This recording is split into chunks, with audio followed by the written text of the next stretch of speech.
ओम शांति। आज की अव्यक्त वाणी 9 दिसंबर 70। आज की अव्यक्त वाणी का टाइटल है पुरुषार्थ का मुख्य आधार कैचिंग पावर। आज अव्यक्त बाप दादा ने विशेष बात कैचिंग पावर पर बाप दादा ने सुनाया। कैचिंग पावर बढ़ाने के लिए क्या स्मृति में रखें जो हमारी कैचिंग पावर बढ़ जाए। फिर बाप दादा ने यह भी स्पष्ट किया वृत्ति दृष्टि पावरफुल कब बनेगी, और साथ साथ बाप दादा ने कमियों कमजोरियों की नॉलेज मर्ज करने के लिए कौन सी दो बातें याद रखने के लिए कहा। तो सुनते हैं आज के अव्यक्त महावाक्य 9 दिसंबर 70 की अव्यक्त वाणी से। आज हरेक की दो बातें देख रहे हैं कि हरेक कितना नॉलेजफुल और कितना फिर पावरफुल बने हैं। उसमें भी मुख्य कैचिंग पावर हरेक की कितनी पावरफुल है वह देख रहे हैं। पुरुषार्थ का मुख्य आधार कैचिंग पावर पर है। जैसे आजकल साइंस वाले आवाज को कैच करने का भी प्रयत्न करते हैं, लेकिन साइलेंस की शक्ति से आप लोग क्या कैच करते हो। जैसे वो बहुत पहले के साउंड को कैच करते हैं, वैसे आप क्या कैच करते हो, क्योंकि साइलेंस पावर साइंस पावर से बहुत आगे है। और बाबा ने कहा साइलेंस की शक्ति से वो बहुत पहले का भी साउंड कैच कर लेते हैं। तो आप बच्चे क्या कैच कर सकते हो। फिर बाबा ने बताया अपने 5000 वर्ष पहले के दैवी संस्कार कैच कर सकते हो। बाबा प्रश्न पूछ रहे हैं, कर सकते हो। हाँ, 5000 वर्ष पहले के जो है दैवी संस्कार कैचिंग पावर इतनी आई है। वह तो दूसरों की साउंड को कैच कर सकते हैं, आप अपने असली संस्कारों को सिर्फ कैच नहीं करते लेकिन अपना प्रैक्टिकल स्वरूप बनाते हो। सदैव ये स्मृति में रखो कि मैं यही था और फिर बन रहा हूँ। जितना जितना उन संस्कारों को कैच कर सकेंगे उतना स्वरूप बन सकेंगे। अपनी स्मृति को पावरफुल बनाओ, अर्थात श्रेष्ठ और स्पष्ट बनाओ। जैसे अपने वर्तमान स्वरूप का वर्तमान संस्कारों का स्पष्ट अनुभव होता है, ऐसे अपने आदि स्वरूपों और संस्कारों का भी इतना ही स्पष्ट अनुभव हो। समझा? इतनी कैचिंग पावर चाहिए। जैसे इतनी कैचिंग पावर चाहिए जैसे वर्तमान समय में अपनी चलन व कर्तव्य स्पष्ट और सहज स्मृति में रहती है ना, ऐसे ही अपनी असली चलन सहज और स्पष्ट स्मृति में रहे। सदैव यही दृढ़ संकल्प रहे कि मैं ही तो था, ये मैं ही तो था। 5000 वर्ष की बात इतने स्पष्ट अनुभव में आए जैसे कल की बात। मैं ही तो था, सजा सजाया 16 कला संपूर्ण निर्विकारी देवता श्री नारायण या श्री लक्ष्मी। आती है स्मृति, आनी चाहिए ना। ऐसे लगे कल की तो बात है, कल मैं था, कल आज और कल का ही खेल है।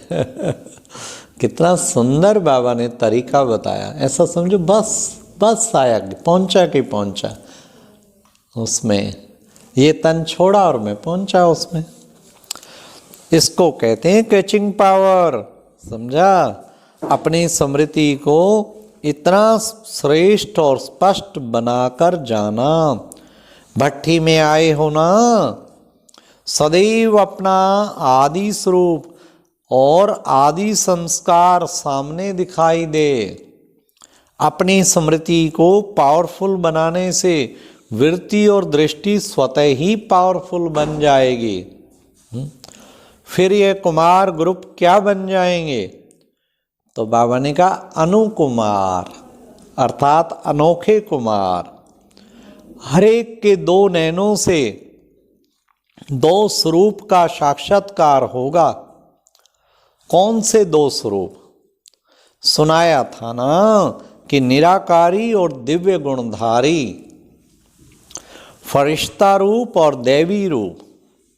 हर एक ऐसे अनुभव करेंगे, वह हर एक से ऐसा अनुभव होगा जैसे कि चलता फिरता लाइट हाउस और माइट हाउस हो। ऐसे अपने स्वरूप का साक्षात्कार होता है।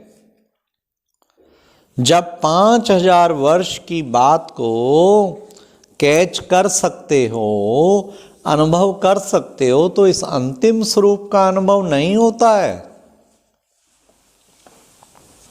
अभी जो कुछ कमी रह गई है वे भरकर ऐसे अनुभवी मूर्त बनकर जाएंगे, तो देखना कभी कोई कमी ना रह जाए।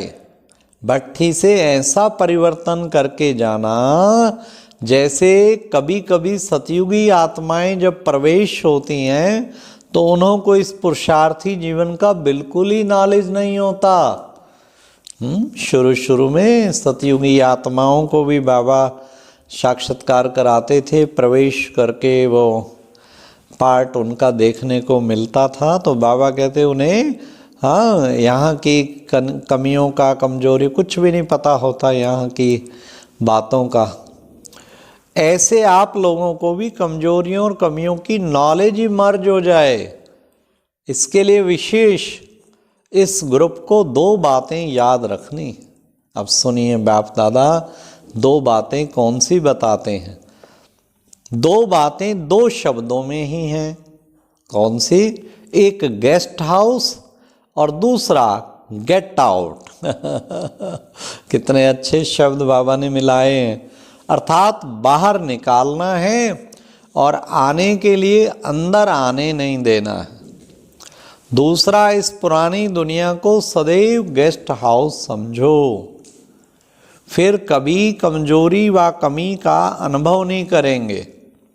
सहज पुरुषार्थ है ना, इस ग्रुप को कमाल कर दिखानी है। इसलिए सदैव लक्ष्य रखना कि अब फिर 21 जन्मों के लिए रेस्ट करना है। समझा? ये बाबा ने कहा सदैव लक्ष्य रखना, अब फिर 21 जन्मों के लिए रेस्ट करना है। लेकिन अभी 1 सेकंड में भी मनसा वाचा कर्मणा सर्विस में रेस्ट नहीं। 1 सेकंड के लिए सोचिए कितना बड़ी विहंग मार्ग की सेवा पे हर वक्त उपस्थित। दिन भर में चेक करें क्या मैं 1 सेकंड भी उसके बिना, याद और सेवा के बिना ना रहूं। तो बाबा कहते सर्विस के बिना 1 सेकंड, याद भी में बैठना भी सर्विस है, 1 सेकंड भी सर्विस के बिना ना रहूं। तो बाबा ने कहा मनसा वाचा कर्मणा सर्विस में रेस्ट नहीं, तभी बेस्ट बनेंगे।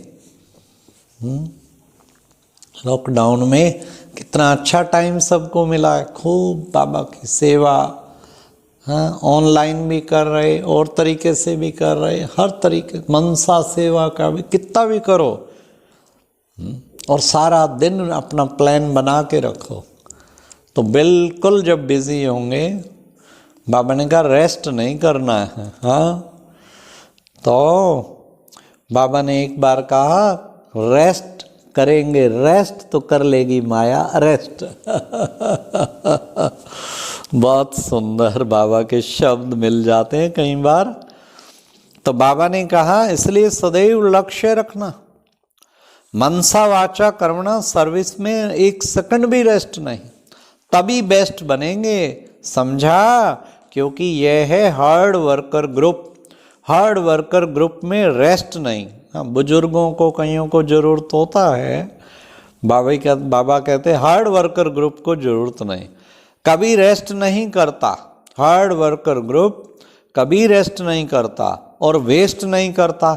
इसलिए इस हार्ड वर्कर्स ग्रुप का व रूहानी सेवाधारी संगठन को सेवा के सिवाय और कुछ सूझे ही नहीं। बाबा सेवा, बाबा सेवा, बाबा सेवा, बस और कुछ नहीं सूझे। यह है नाम का काम। यह भी याद रखना, सेवा प्रति स्वयं को ही ऑफर करना है, तब बाप दादा से ऑफरिंग मिलेगी। समझा? बैठे रहो हाथ पे हाथ रख के, भाई कभी कोई कहेगा तो मैं सेवा करना है। बाबा कहते ऑफर करेंगे तो ऑफरिंग मिलेगी। हार्ड वर्कर्स व रूहानी सेवाधारी ग्रुप को सदैव ये स्लोगन याद रखना है, समाना और सामना करना हमारा निशाना है। यह है इस ग्रुप का स्लोगन। सामना माया से करना है, ना कि दैवी परिवार से। सामना क्या है? क्या सामना है? बाबा कहते हैं अपने पुराने संस्कारों को समाना है। हाँ, सामना नहीं, वास्तव में बाबा कह रहे थे समाना। इस ग्रुप का स्लोगन है क्या? समाना माया से, सामना माया से करना है, ना कि दैवी परिवार से।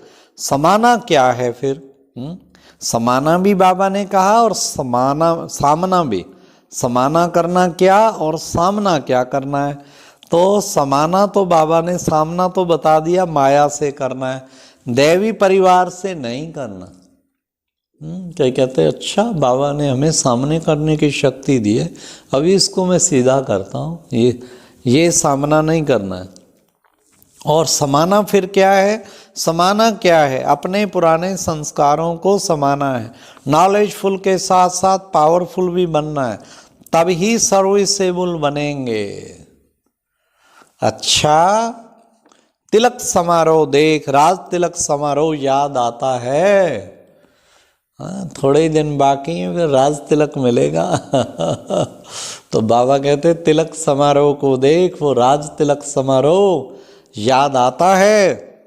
अभी ये तिलक संपूर्ण स्थिति में रहने के लिए, और फिर मिलेगा राज तिलक। वाह, कितना सुंदर वो दिन होगा, कॉरोनेशन डे, जब ताजपोशी हो रही होगी और राज तिलक मिलेगा। बाबा कहते हैं यह तिलक है प्रतिज्ञा और प्रत्यक्षता का तिलक। इतनी पावर है, बाबा कहते इतनी पावर है। रूहानी सेवाधारी ग्रुप के लिए ये खास शिक्षा दे रहे हैं। अपने को जितना अधिकारी समझते हो उतना ही सत्कारी बनो। अधिकारी भी बनो। अधिकारी माना बाप पर अधिकार, मेरा परिवार पे अधिकार, सर्व कर्मेंद्रियों पे अधिकार। अधिकारी भी बने, लेकिन साथ साथ बाबा कहते अधिकारी में उल्टा नशा नहीं चढ़ जाए। अरे हम अधिकारी हैं, क्या समझते हो, इतने पुराने हैं। ना ना ना ना ना ना, बाबा ने कहा अधिकारी भी, अपने को जितना अधिकारी समझते हो उतना ही सत्कारी बनो। पहले सत्कार देना, फिर अधिकार लेना। सत्कार और अधिकार दोनों साथ साथ हों। अगर सत्कार को छोड़ सिर्फ अधिकार लेंगे तो क्या हो जाएगा? क्या हो जाएगा? जो कुछ किया वह बेकार हो जाएगा। इसलिए दोनों बातों को साथ साथ रखना। अच्छा, ओम शांति। ओम शांति, ये थी कैचिंग पावर को बढ़ाना और अपनी वृत्ति दृष्टि पावरफुल बनाना। ओम शांति।